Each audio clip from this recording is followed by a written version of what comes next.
Assalamualaikum warahmatullahi wabarakatuh. Kami dari praktikan kelompok 2 steril C. Di sini kami akan membahas mengenai uji alkalinitas gelas. Alkalinitas adalah kapasitas air untuk menetralkan penambahan asam tanpa mengurangi atau menurunkan nilai pH suatu larutan. Sama halnya dengan larutan buffer, alkalinitas merupakan pertahanan air terhadap pengasaman. Alkalinitas merupakan hasil reaksi-reaksi dari suatu larutan yang merupakan sebuah analisa mikro yang merupakan gabungan dari berbagai reaksi-reaksi.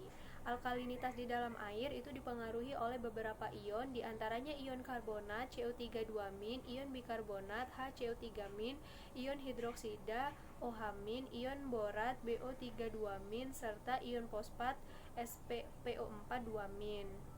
Pengujian gelas yang umum yang dilakukan adalah uji powder glass untuk gelas tipe 1, gelas tipe 3, dan gelas tipe NP, serta water attack untuk pengujian gelas tipe 2.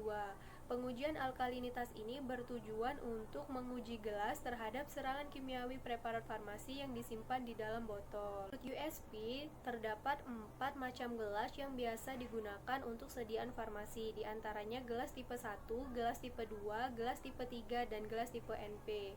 Gelas tipe 1 mempunyai ketahanan kimiawi yang sempurna sehingga tidak mempengaruhi sediaan parenteral yang sangat peka. Yang kedua, gelas tipe 2, di mana gelas tipe 2 ini jika dibandingkan dengan gelas tipe 1 dia lebih tahan panas dan memiliki koefisien ekspansi termal panas yang lebih besar. Yang ketiga yaitu gelas tipe 3, di mana gelas tipe 3 ini dia dapat bermigrasi dalam jumlah yang lebih besar dibandingkan dengan gelas tipe 1 dan gelas tipe 2, sehingga dia mempunyai kualitas yang lebih rendah. Dan gelas tipe 3 ini tidak disarankan atau tidak digunakan untuk sediaan parenteral. Yang terakhir yaitu gelas tipe NP, di mana gelas tipe NP ini terbuat dari soda kapur yang penggunaannya itu tidak diindikasikan untuk sediaan parenteral, melainkan untuk sediaan oral dan sediaan topikal. Kelebihan gelas itu bisa dilihat dari sifat-sifat gelas, yaitu sifat gelas yang kedap gas dan pelapisan gelas, sifat gelas yang tahan terhadap panas, dan sifat mekanis, dimana walaupun gelas itu sangat mudah pecah tetapi dia mempunyai kekuatan mekanis yang sangat tinggi. Kemudian selain mempunyai kelebihan, gelas juga mempunyai kelemahan atau kekurangan, diantaranya yaitu dimensinya yang bervariasi, kemudian berat sehingga membutuhkan biaya transportasi yang mahal, kemudian menimbulkan resistensi terhadap pecah, dan menimbulkan bahaya yaitu karena adanya pecah.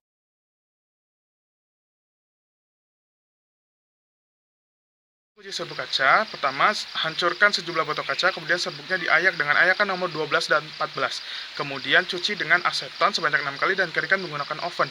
Sterilisasi serbuk tersebut dengan autoclave 121 derajat Celcius selama 15 menit. Serbuk disuspensikan, kemudian dititrasi dengan asam sulfat 0,02N dengan menambahkan sedikit indikator metil merah. Uji ketahanan kaca terhadap air pada suhu 121 derajat Celcius. Yang pertama, isikan sejumlah air pada alat gelas kaca, kemudian disterilisasi dengan autoclave 121 derajat Celcius selama 15 menit. Air tersebut kemudian dititrasi menggunakan asam sulfat 0,02N dengan penambahan sedikit indikator metil jingga.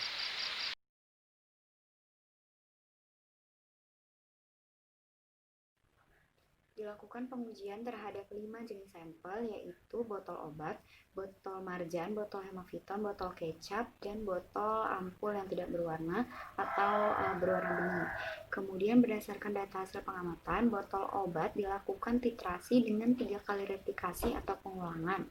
Dan berdasarkan volume titrasi tersebut, botol obat digolongkan menjadi gelas tipe 3 atau soda lime glass.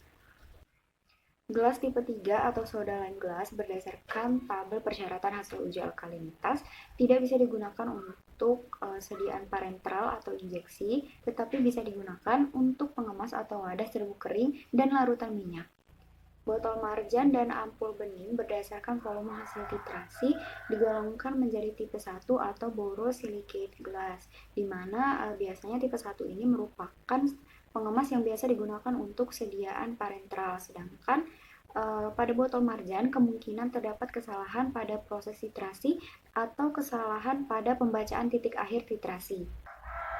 Berdasarkan hasil volume titrasi, botol hemaviton digolongkan menjadi tipe gelas 2 atau disebut dengan treat soda lime glass, di mana tipe ini bisa digunakan untuk menyimpan sediaan yang memiliki pH di bawah 7, serbuk kering dan larutan minyak.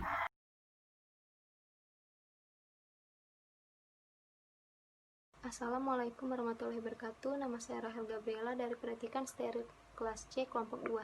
Di sini saya akan memaparkan mengenai kesimpulan dari praktikum uji alkalinitas gelas.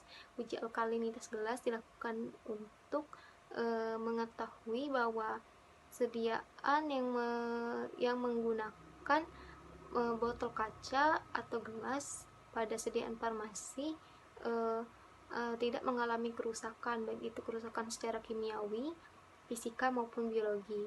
Tipe gelasnya terbagi jadi 4. Yang pertama tipe gelas per 1, yaitu merupakan gelas bersilikat dengan daya tahan tinggi. Kemudian tipe gelas 2 yaitu gelas soda kapur yang telah mengalami pengerjaan permukaan pada bagian yang berhubungan dengan isinya dan mempengaruhi preparat farmasi yang dikemas.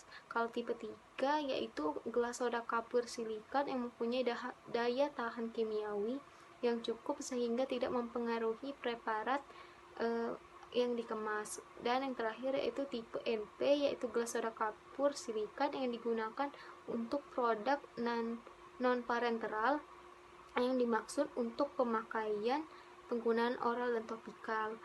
Nah, berdasarkan data hasil pengamatan, botol marjan dan ampul bening termasuk dari tipe gelas 1, kemudian botol hemaviton termasuk tipe gelas 2, dan botol kecap serta botol obat termasuk ke tipe gelas 3. Di mana syarat wadah yang baik untuk sediaan steril diantaranya yaitu botol tersebut harus transparan, terus tahan panas dan tekanan tinggi, kemudian stabil selama penyimpanan dan tidak berinteraksi dengan isi